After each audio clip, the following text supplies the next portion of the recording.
हाँ जी, तो आज के लेक्चर में कहीं ना कहीं जो हम बात करने वाले हैं वो कुछ इक्वेटोरियल रेन फॉरेस्ट से हम अपनी डिस्कशन शुरू करेंगे। तो सबसे पहली बात कि इक्वेटोरियल रेन फॉरेस्ट होता क्या है। इक्वेटोरियल रेन फॉरेस्ट आपका एक घना जंगल होगा, ठीक है। घना जंगल कुछ इस टाइप से होगा जैसे हमने लास्ट लेक्चर में भी देखा था। ये अमेजोन रिवर है ब्राजील में। तो यहाँ पर अगर आप देख रहे हो तो पूरा का पूरा चारों तरफ जंगल भरा पड़ा है, ठीक है। और ये जंगल भरा पड़ा है और बीच से नदी जा रही है। इनएक्सेसिबल या फिर इनको कहते हैं लंग्स ऑफ द वर्ल्ड। तो पहली चीज ये समझना कि ये है इक्वेटोरियल रेन फॉरेस्ट। ये इक्वेटोरियल रेन फॉरेस्ट वहां पर होंगे जहां पर बारिश होती है ज्यादा, ठीक है। इनकी खास बात क्या होगी, जैसे इस पिक्चर में आपको दिख रहा है, लंबे से इनके तने होंगे, बहुत लंबे तने होंगे। ऊपर जाके ये कैनोपी स्ट्रक्चर ऐसे करके बनाएंगे, ठीक है। आई एम अगेन रिपीटिंग, लंबे इनके तने होंगे, बीच में कोई इनके वो नहीं होगा, और ऊपर जाके ये कैनोपी स्ट्रक्चर बनाएंगे। क्यों कैनोपी स्ट्रक्चर ऊपर जाके बनाएंगे? टू ग्रैस्प मैक्सिमम सनलाइट, ठीक है। और अंदर जाने के बाद अगर आप देखोगे तो वो इतने घने पेड़ होते हैं, बहुत घना जंगल होता है equatorial rain forest. I hope कि आपके दिमाग में बैठ गया होगा इक्वेटोरियल रेन फॉरेस्ट, हाँ जी। ठीक है। अब इसके बाद दूसरी चीज, ये तो आ गया हमारे पास इक्वेटोरियल रेन फॉरेस्ट, ठीक है। इक्वेटोरियल रेन फॉरेस्ट का दूसरी चीज, ये चीज है ग्रासलैंड्स, ठीक है। अब ये जो ग्रासलैंड्स है दिख रही है दोस्तों, ये सब दिख रही। ठीक है। इन ग्रासलैंड्स में अगर आप देखोगे सिर्फ और सिर्फ घास ही है, ठीक है। यहां पर कोई भी पेड़ नहीं है। ये एक ग्रासलैंड है। वैसे ही अगर आप देखोगे, थोड़ा सा और आगे जाके देखोगे तो ये भी कुछ ना कुछ ग्रासलैंड्स ही है, इनके ऊपर भी कोई पेड़ नहीं है। ये दूर दूर तक सिर्फ और सिर्फ घास ही होता है, और घास के अलावा यहां पर कुछ नहीं होता, ठीक है। तो इनको कहते हैं हम ग्रासलैंड्स, ठीक है। और ये ज्यादातर किस एरिया में होते हैं उसको तो हम देखेंगे कि ये कहां पर होते हैं। तो ये चाइना वाली साइड पे हैं ग्रासलैंड्स, ठीक है। ये आपके कुछ ऐसे ग्रासलैंड्स हैं। इन ग्रासलैंड्स में याद रखना, कोई पेड़ नहीं होगा और सिर्फ यहाँ पे घास ही होगी। समझ गए कि नहीं समझे? समझ गए सर। ठीक है। तो अब हमारे पास क्या आ गया, हमारे पास एक चीज आ गई कि या फिर हमारे पास पेड़ होंगे कुछ ऐसे, मतलब लंबे से पेड़ होंगे। Those trees will be known as the equatorial rain forest trees, ठीक है। और कुछ ट्रीज हमारे पास ऐसे होंगे जिन ट्रीज को हम बोलेंगे जहां पे ट्रीज ही नहीं होंगे, और जहां पे हमारे पास ट्रीज बिल्कुल नहीं होंगे उनको हम कहेंगे एज अ ग्रास। ग्रासलैंड्स, ठीक है। इसी के ऊपर हम अपनी अच्छा। सारी की सारी आज डिस्कशन कर रहे हैं। अब यहां पर अगर मैं आपके साथ आ जाऊं तो यहां पर हमारे पास क्या आ गया। तो अभी हमने बात की कि यार इक्वेटोरियल रेन फॉरेस्ट, ठीक है। अब ये जो इक्वेटोरियल रेन फॉरेस्ट होता है इसकी खास बातें क्या होती हैं, ठीक है। इक्वेटोरियल रेन फॉरेस्ट की खास बातें क्या होती है, जैसे ये इक्वेटर का एक, अगर मैं बताऊं कि एक सरफेस है। तो यहां पर आपकी, देखो, किसी भी वेजिटेशन को ग्रो करने के लिए तीन चीजें चाहिए होती हैं। जो पहली चीज चाहिए होती है वो होती है रेन, बारिश। बारिश का पानी उसको मिलना चाहिए। दूसरी होनी चाहिए टेम्परेचर, ठीक है। टेम्परेचर वहां पे होना चाहिए। और तीसरी चीज होनी चाहिए सनलाइट। अगर ये तीनों चीजें आती हैं तो ऑलमोस्ट एक पौधा ग्रो कर जाता है, ठीक है। क्या चीजें चाहिए? एक या बारिश हो, पानी चाहिए इसको, एक टेम्परेचर, एक सनलाइट। अब इक्वेटोरियल रेन फॉरेस्ट में अगर मैं बात करता हूं, talking about equatorial rain forest, ठीक है। इक्वेटोरियल रेन फॉरेस्ट की अगर मैं बात करूं तो वहां पर बारिश तो इक्वेटर के ऊपर बहुत ज्यादा हो रही है। अब इक्वेटर के ऊपर अगर बारिश बहुत ज्यादा हो रही है तो उसकी वजह से क्या हो रहा है कि पानी चाहे एक पत्ते पे दूसरे पत्ते पे ऐसे गिर गिर के जड़ों तक तो आएगा ही आएगा। तो पानी कहीं पर भी होगा वो आएगा ही आएगा। टेम्परेचर इक्वेटर के ऊपर है, गर्म रहेगा। सनलाइट का इश्यू रहता है। सनलाइट हर एक पौधे को नहीं मिलती। कॉन्सिक्वेंटली क्या होते हैं, ये पौधे बहुत ज्यादा हाइट पे चले जाते हैं और ऊपर जाके मैक्सिमम सनलाइट को ग्रैस्प करने की कोशिश करते हैं, ठीक है। अब ये जो मैक्सिमम ग्रैस्प करने वाली कोशिश करते हैं ऊपर चढ़ के, तो इनका स्ट्रक्चर कुछ ऐसा बन जाता है कि ऊपर ऊपर तक बहुत लंबे पेड़, ब्रांचेस इतनी ज्यादा नहीं होंगी, और जितनी भी सनलाइट है सारी की सारी सनलाइट को ये ऊपर ही ऊपर अपने अंदर यहां पर कैप्चर कर लेंगे, ठीक है। इसको बोलते हैं इक्वेटोरियल रेन फॉरेस्ट। और नीचे जो होगी, जो वो चीजें होगी जैसे झाड़ियां वगैरह, तो दीज आर इनएक्सेसिबल। जो मैंने आपको फोटो दिखाई, these are known as equatorial rain forest. समझ गए? इक्वेटोरियल रेन फॉरेस्ट का मतलब ये होता है, these are also called as evergreen forest, yes ठीक है। सर। एवरग्रीन फॉरेस्ट का मतलब ये हुआ, ये जो पौधे हैं ये सिर्फ ये किसी एक पर्टिकुलर सीजन में पूरा का पूरा जंगल ऐसा नहीं है कि पेड़ झाड़ देगा। इनका भी एक पर्टिकुलर सीजन होगा, मतलब सॉरी, हर एक पेड़ का अपना अपना सीजन होगा। वो अपने पेड़ झाड़ पत्ते झाड़ता रहेगा, और पूरा का पूरा जंगल जो है हमेशा एवरग्रीन रहेगा, हरा रहेगा। ठीक है। इसी के उल्टा आ जाता है deciduous forest. Deciduous forest. Deciduous forest क्या होता है? डेसिडियस फॉरेस्ट वो वाले फॉरेस्ट होते हैं जो अपना एक पर्टिकुलर सीजन में पत्ते झाड़ता हो, तो उसको हम कहेंगे डेसिडियस फॉरेस्ट। जैसे अगर आप देख रहे हो तो यहाँ पर जितने भी आपके पंजाब वाली साइड पे या फिर यहाँ पर आपके जितने भी पेड़ हैं, जब मार्च अप्रैल का महीना आएगा सारे के सारे पेड़ खाली हो जाएंगे। क्यों? घटिया है। हाँ मतलब ठीक है, तो वो क्यों होंगे ऐसे? क्यों? क्योंकि वो डेसिडियस फॉरेस्ट का पार्ट है, ब्रॉड लीफ डेसिडियस फॉरेस्ट है, जो एक पर्टिकुलर सीजन में अपने पत्ते झाड़ देते हैं। तो हमारे पास दो टाइप के फॉरेस्ट आ गए। एक फॉरेस्ट आ गया हमारे पास एवरग्रीन फॉरेस्ट, और एक आ गया हमारे पास डेसिडियस फॉरेस्ट। Deciduous forest. ठीक है, डेसिडियस फॉरेस्ट हमारा पर्टिकुलर सीजन में पत्ते झाड़ेगा। इसी के बाद तीसरे। झाड़ ठीक है। हाँ जी, क्या बोल रहे हो? नहीं, कुछ नहीं सर। ठीक है। इसके बाद एक और चीज आ जाती है, हमारे पास पेड़ आ जाते हैं, उनको हम कहते हैं एज अ कॉनीफेरस। ठीक है, कॉनिफेरस फॉरेस्ट। ठीक है। ये कॉनिफेरस फॉरेस्ट कौन से फॉरेस्ट होते हैं? ये वो वाले फॉरेस्ट होंगे, जैसे ही आप थोड़ी सी हाइट पे चले जाते हो, if you happen to visit Shimla और समवेयर, तो आपको वहां पे सुई नुमा देवदार या फिर चील का जो पेड़ होता है, चील का पेड़ जिसको कहते हैं पाइन। ठीक है। अगर आपने वो पेड़, फाइन। ठीक है, देवदार के पेड़, अगर आपने शिमला के पेड़ देखे हैं, मनाली के पेड़ देखे हैं, तो वो पेड़ कुछ ऐसे होते हैं जिनके पत्ते सुई नुमा होते हैं, बिल्कुल नीडल लाइक शेप होते हैं ऐसे। देखें, क्रिसमस ट्री जिसकी मैं बात कर रहा हूं, ठीक है, ऐसे करके अगर आप देख रहे हो क्रिसमस ट्री आपने देखा है, तो उसके पत्ते भी सुई नुमा होते हैं सारे के सारे। ऐसा क्यों होता है? क्योंकि ये ट्रीज जो होते हैं वहां पर होते हैं जहां पर सर्दी ज्यादा होती है और बर्फ ज्यादा गिरती है। तो उस सर्दी के मौसम में मैक्सिमम मॉइस्चर को बाहर ना जाने के लिए ये अपने आपको इन्होंने कुछ ऐसा ढाल लिया है। So these kind of forest is called as coniferous forest. तो अभी अगर हम देखें तो we had evergreen forest, deciduous forest, then we had coniferous coniferous forest. Forest. ठीक है। अभी हमने क्या पढ़ लिया? हमने एवरग्रीन फॉरेस्ट, हमने इक्वेटोरियल रेन फॉरेस्ट को हमने पढ़ लिया। इसी के साथ अगर हम देखें, एक थोड़ी सी इसकी कैटेगराइजेशन और आगे आ जाती है, that is the grass land, जो कि आज का हमारा और टॉपिक है, ग्रास लैंड। समझ गए कि नहीं समझे? ठीक है। अब यहां यस पर सर। हमारे अब यहां पर हमारे पास एवरग्रीन फॉरेस्ट आ गया। ठीक है। अब ये एवरग्रीन फॉरेस्ट की अगर हम बात करते हैं, तो ये एवरग्रीन फॉरेस्ट हमारे पास कैसे चलती है? एवरग्रीन फॉरेस्ट की अगर हम बात करते हैं, तो यहां पर रोज सुबह धूप चमकेगी। ठीक है। Every morning there will be a sunshine, adequate sunshine, and after you can say noon there will be a rainfall. So इसके लिए क्या चीज होती है? Morning sunshine, morning sunshine, sunshine. ठीक है। And second thing that is important is that they have rainfall after noon, और rainfall afternoon. ठीक है। इसकी वजह से पेड़ों की लेंथ बहुत ज्यादा हो जाती है, this leads to dense forest. ठीक है। ये बिल्कुल डेंस फॉरेस्ट बना देते हैं दिस टाइप के। ठीक है। अब इसको अगर हम लेटीट्यूड्स वाले कंसेप्ट में लेके आए, तो हम यहां पर ऐसे करके कुछ ला सकते हैं कि if this is the earth, इसके सेंटर में हमारे पास इक्वेटर आ गई। अब ये जो इक्वेटर है, इक्वेटर के ऊपर हमारे पास एकदम घनी सी आपके पास एक वेजिटेशन रहती है, that is equatorial rain forest. जैसे जैसे आप इस वेजिटेशन से चेंज होते हो टूवर्ड्स नॉर्थ आप चले जाओगे, जैसे जैसे आप इससे ऊपर की तरफ जाओगे, as you move away from the equator, temperature varies, consequently vegetation also varies। ठीक है। मैं एक छोटा सा, चलो लास्ट में करवाता हूं। तो जैसे जैसे हम यहां से ऊपर की तरफ जाएंगे, टेम्परेचर वेरी करता जाएगा, टेम्परेचर के साथ वेजिटेशन भी वेरी करती जाएगी। ठीक है। Vegetation, vegetation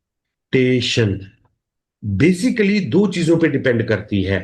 first, it is distance from the equator,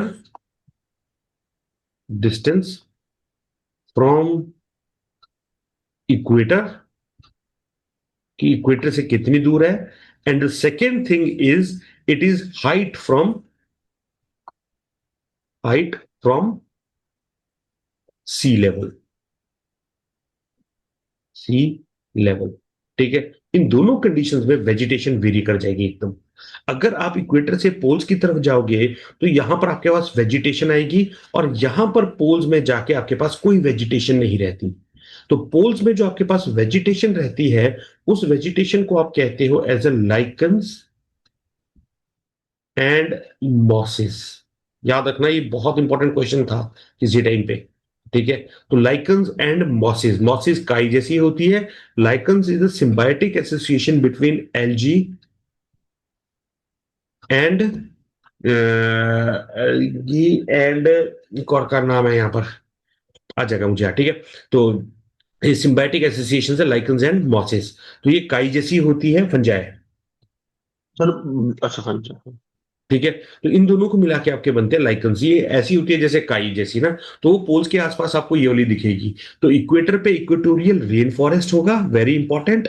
poles के ऊपर आपको लाइकन्स एंड मॉसिस दिखेगी। लेकिन इस बाकी के ट्रांजिशनल एरिया, जितना भी आपका ये बाकी का ट्रांजिशनल एरिया है, इस ट्रांजिशनल एरिया में आपको अलग अलग अलग कई बार ऐसी जगह भी आएंगी जहां पर कोई भी पेड़ नहीं दिखेगा, आपको सिर्फ और सिर्फ घास दिखेगा। ठीक है, और वो जो आपको घास दिखेगा, उस घास को हम कहते हैं एज अ ग्रास लैंड्स, जो मैंने आपको लेक्चर के शुरू में फोटो दिखाई थी, ग्रास लैंड्स। समझे कुछ या नहीं समझे? Yes sir. समझ गए सर। ठीक है, तो उसको हम क्या कहेंगे? ग्रासलैंड्स। ठीक है, और उन ग्रासलैंड्स में पेड़ कोई नहीं होता, सिर्फ और सिर्फ घास ही होती है। ठीक है, तो एक चीज याद रखना, अगर आप हाइट पे भी जाते हो तो भी सेम रहता है। सबसे नीचे आपके इक्वेटोरियल रेन फॉरेस्ट टाइप्स में होंगे, जो कि मतलब डिपेंड करता है रेनफॉल पे। उसके बाद थोड़ी सी और हाइट पे जाओगे, पाइन ट्रीज आ जाएंगे। थोड़ी और हाइट पे जाओगे तो आपको थोड़ा और दिख जाएगा, फिर आपके पास एवरग्रीन फॉरेस्ट, फिर उसके ऊपर और चले जाओगे तो आपका बिल्कुल खत्म हो जाएगा। ये क्या बोलते, वेजिटेशन खत्म हो जाएगी, ग्रासलैंड्स आना शुरू हो जाएंगी। थोड़ी और हाइट पे चले जाओगे तो ग्रासलैंड्स भी खत्म हो जाएगी और स्नो लाइन आ जाएगी। तो चाहे आप हाइट पे ऊपर चले जाओ, चाहे इक्वेटर से दूर चले जाओ, वेजिटेशन विल ऑलवेज चेंज। ठीक है, ये कंसेप्ट याद रखना हमेशा, कि आप जैसे जैसे जाओगे वेजिटेशन हमेशा चेंज करती जाएगी। अब ग्रासलैंड्स की अगर मैं बात करता हूं, तो ग्रासलैंड्स जो हैं वो कुछ कुछ ऐसे करके बनते हैं। If this is the equator, अगर ये इक्वेटर है, ठीक है, तो इक्वेटर के ऊपर यहां पर हमारे पास क्या आ जाता है? If this is, then this is South America, this is North America, this is Africa, Asia. This is, मतलब ड्राइंग इतनी यूरोप। होनी है लेकिन समझ जाना, ठीक है। And this is Australia. Europe. ठीक है, this is Europe and this is Asia, और यहाँ पे जापान, जापान और ये सारी चीजें। ठीक है, अब ये जो ग्रासलैंड्स होते हैं, इस ग्रासलैंड को हम दो पार्ट्स में डिवाइड कर देते हैं। ठीक है, एक आते हैं ट्रॉपिकल ग्रासलैंड्स, ठीक है, और एक आते हैं टेम्परेट ग्रासलैंड। दोनों में फर्क मुझे बता दो फटाफट, ट्रॉपिकल सर ग्रासलैंड और ट्रॉपिकल जहाँ पे बारिश होती है ज्यादा। यहां पर अगर मैं देखूं अब, तो यहां पर हमारे पास दो टाइप के आ जाते हैं ग्रासलैंड्स। एक है ट्रॉपिकल ग्रासलैंड, और एक आ जाता है हमारे पास टेम्परेट ग्रासलैंड। जो ट्रॉपिकल ग्रासलैंड है वो रहेगा तकरीबन 0 डिग्रीज टू 23.5 डिग्रीज, और जो टेम्परेट ग्रासलैंड है वो हम्म। रहेगा तकरीबन 23.5 to 66.5 डिग्रीज। ठीक है, यानी यहां से फिर हमें एक और लाइन क्रॉस करनी पड़ेगी, और उस लाइन को हम बोलेंगे अफ्रीका के होती हुई, ठीक है, और इंडिया से होती हुई ऐसे ट्रॉपिक ऑफ कैंसर, और यहां से निकल जाएगी ट्रॉपिक ऑफ कैप्रिकॉर्न। ठीक है, तो ये मैप सिर्फ एक समझाने के लिए है, इसमें त्रुटियां हैं, आई नो इट, बट समझना जो मैं समझाना चाह रहा हूं। अब अगर कोई ग्रासलैंड हमें यहां पर मिल रहा है वेनेजुएला के इधर, ठीक है, मैं सबसे पहले ट्रॉपिकल ग्रासलैंड की बात कर रहा हूं, तो उसको हम कहेंगे लानोस। तो it will be called as llanos. Llanos, llanos. ठीक है, सिमिलरली अगर कोई ग्रासलैंड हमें हमें मिलता है इसी के थोड़ा सा और नीचे, यहां पर, इस side we will be calling it as compose. Compose, ठीक है। तो हमारे पास क्या आ गया, लानोस आ गया, हमारे पास आ गया कंपोज, ठीक है, दो आ गए। वैसे ही अगर कोई ग्रासलैंड हमें मिलता है यहां पर अफ्रीका में ऐसे, ठीक है, तो उसको हम कहते हैं एज अ,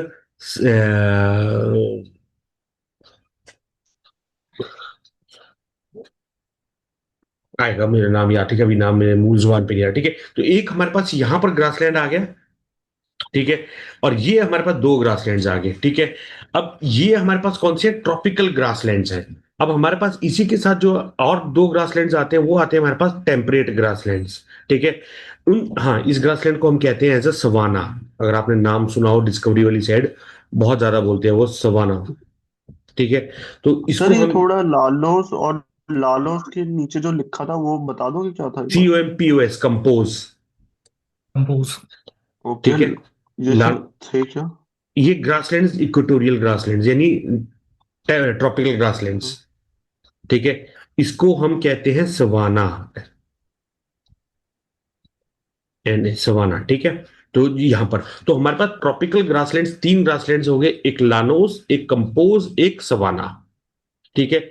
इसके बाद अगर मैं बात करता हूं, ये तो हो गया ट्रॉपिकल, अब आ जाते हैं हम अपने टेम्परेट ग्रासलैंड्स में, ठीक है। अगर आपने कभी काउबॉयज देखे हो, देखे हैं कभी काउबॉयज, हाँ, देखे। ठीक है। मूवीज में देखे हैं सर। मूवीज में अगर आपने काउबॉयज देखे हैं तो उनके पास आपने एक चीज देखी होगी कि उनके पास घोड़ा होता है, होता है, हम्म ठीक है। Yes sir. और उनके हाथ में एक रस्सी होती है, हम्म यस सर। ठीक है। वो उससे क्या करते हैं उस घोड़े और रस्सी से? घोड़े से चलते हैं, रस्सी से शिकार मानते हैं उन्हें। वहां पर आपके पास क्या होता है, वहां पर आपके पास एक घास होता है, ठीक है। वहां पर बहुत ज्यादा घास के मैदान होते हैं, बड़े बड़े, समझे नहीं समझे, यस सर। ठीक है। तो वहां पर बहुत बड़े बड़े घास के मैदान होते हैं। अगर वहां पर घास के मैदान होंगे तो वहां पर क्या होगा, वहां पर ज्यादातर जो होंगे घास खाने के लिए, घास खाने के लिए वहां पर ज्यादातर आएंगे जानवर, जानवर यस सर। आएंगे। तो उन जानवरों को उन जानवरों को उन जानवरों को खाने के लिए, सॉरी, पकड़ने के लिए इंसान जाते हैं। याद रखना, हम्म अगर कहीं पर भी ग्रासलैंड होगा, अगर कहीं पर भी ग्रासलैंड होगा, ठीक है, तो वहां पर एनिमल हस्बेंड्री या फिर ये बोलो कैटल रियरिंग बहुत ज्यादा होगी, ज्यादा होगी। ज्यादा होगी। क्यों? घास है, और घास को खाने के लिए जानवर आते हैं, और जानवर जो हैं उनको पकड़ने के लिए इंसान जाता है। और ये जो घास होता है इसमें सबसे इंपॉर्टेंट घास होता है एक अल्फा, नाम याद रखना, अल्फा, अल्फा, बहुत न्यूट्रिशियस घास होता है। इस घास को खा के जानवर मोटे ताजे होते हैं, और उनसे दूध और बाकी चीजों के लिए उनको रखा जाता है। तो वैसे ही यहां पर वो जो आपने मूवीज में देखा होगा, मूवीज में आपने जो काउबॉयज देखे होंगे, उन काउबॉयज को यहां पर प्रेरीज एक ग्रासलैंड है ऐसे करके, ठीक है, मेक्सिको के और इसके बॉर्डर पे एक ग्रासलैंड है, उसका नाम है प्रेरीज, ठीक है। इसकी स्पेलिंग थोड़ी सी टिपिकल सी रहती है, इसकी स्पेलिंग होती है PRAIRIES,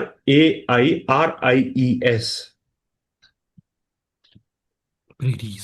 ठीक है। क्या कहते हैं इसको? प्रेरीज। प्रेरीज, ठीक है। तो काउबॉय से याद रखना प्रेरीज। तो यहां पर आपके ज्यादातर टेक्सास वाली साइड पे ये प्रेरीज होते हैं, तो वहां पर एनिमल हस्बेंड्री ज्यादा होती है, वो वाले। फिर उसके बाद अगर कोई ग्रासलैंड आपको मिल जाता है somewhere here in Central Asia, यहां पर अगर कोई ग्रासलैंड मिल जाता है, then we call this grassland, Mongolia वाला, जो मंगोलिया के इस तरह वाला जितना भी रीजन है, कजाकिस्तान एंड ऑल, इसके ऊपर, ठीक है। तो यहां पर अगर आपको कोई भी मिल जाता है डाउन द रशिया, ठीक है, उसकी यहां पर अगर कोई ग्रासलैंड मिल जाता है तो उसको हम कहते हैं एज अ स्टेपीज, ठीक है, इसको हम कहते हैं एज अ स्टेपीज। इसी को ही हम दो हिस्सों में बांट देते हैं। अगर हंगरी वाली साइड पे अगर कोई हमें ग्रासलैंड मिलता है, then we call it as pusztas, ठीक है, पुस्ताज। वैसे ही चाइना वाली साइड पे अगर आपको कोई ग्रासलैंड मिलता है यहाँ पर, ठीक है, तो इसी का एक पार्ट बन जाता है, उसको हम कहते हैं एज अ मंचूरिया। समझिए? तो मंचूरिया जो आप खाते भी हो, वो चिकन मंचूरियन वगैरह हो सकता है कि वहीं से नाम पड़ा हो। तो जब भी मंचूरिया खाओगे याद रखना कि सर ये ग्रासलैंड पढ़ाया है हमें सर ने। ठीक है, समझ गए ना? ओके। ठीक है। यस तो सर। मंचूरिया तो आज जाके मंचूरियन खाना और फिर ज्ञान की गंगाएं बहा देना वहां पे। समझ गए? अगर कोई यस सर। ग्रासलैंड आपको मिलता है समवेयर इन ऑस्ट्रेलिया, ठीक है, तब हम इसको कहते हैं एज डाउन्स। क्या कहते हैं इसको? डाउन्स। डाउन्स। ठीक है। अगर कोई ग्रासलैंड आपको मिलता है इन न्यूजीलैंड, ठीक है, तो उसको हम कहते हैं तो बोलते हैं एज अ, आया नहीं अभी तक। Canoe canter